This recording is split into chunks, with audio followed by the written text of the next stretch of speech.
Tara! Duaw ta!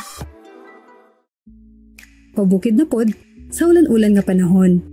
Kung gusto ka og forest vibes, wal nagaligo sa bugdang nga pool, kani ang para nimo. Tara, duaw ta sa Residencia de Maharlika. Tara, duaw ta! Tara! Duaw ta! Sa kani nga duaw, nangita mi og lugar na safe para sa mga bata ug nakita namo ang Residencia de Maharlika. Residencia de Maharlika is located at Barangay Baganihan, Marilog District, Davao City. Before lang ni siya sa Philippine Eagle Monument, so dili kayo layo. Ang Residencia de Maharlika kay nayupat ka house for rent ug naay tulo ka standard rooms for rent. Ang among gisayhan kay ang ilahang premier house na good for 14 guests. So tara, atong tan-awon ang sulod ni ini.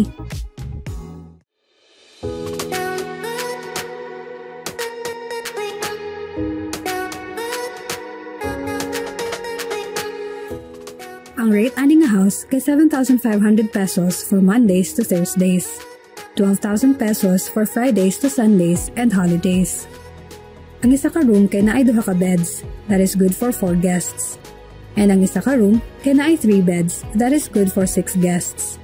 Naapod sila music room na pwede ma-convert into a bedroom, that is good for 4 guests. Ang CR kay connected between 2 rooms.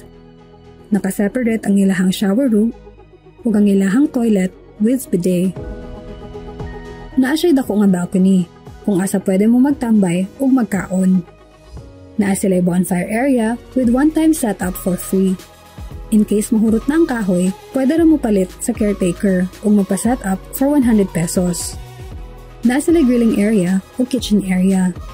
Kumpleto pod ang ilahang mga kitchen utensils. Naapod water dispenser with free 1 gallon of water. Naapod sila free wifi ug naay dartboard kung dili ninyong feel magkaraoke. Kung magdala mo og mga meat or drinks, pwede ra mo magpa-ref sa ilahang caretaker or manghiram og cooler.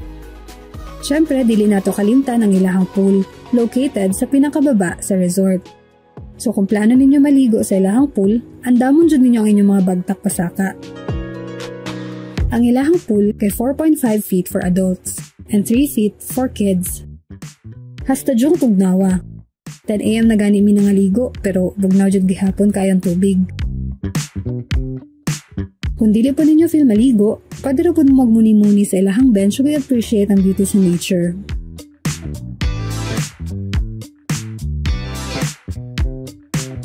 During the afternoon, na-start na namo ka-feel ang bugnaw, so nagsuot na mi sa mga jacket. And during nighttime, mas bugnaw na gid siya.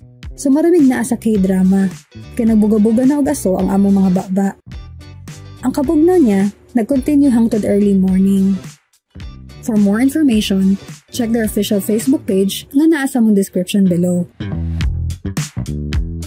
Gusto ba ka maduaw diri? Here's how.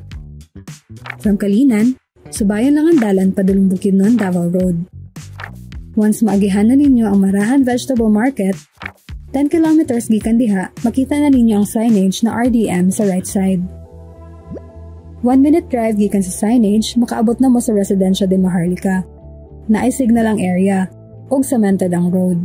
So any car pwede makasulod kay dili man pud siya sa kahunon. Overall, nindo siya nga experience. Dili pud kayo layo ang location, ug duol lang sad siya sa mga restaurants like Kaizen Buddha, The Mohicans, ug Pilgrim. So kung dili ninyo feel magluto, pwede ra mo mag-dine out. Ganahan mo ka sa mong content?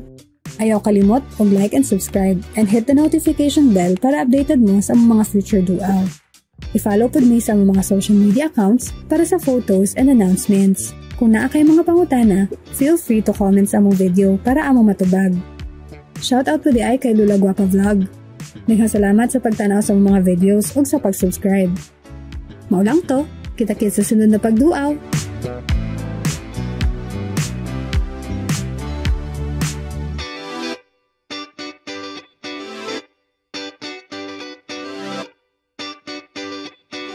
Mm-hmm.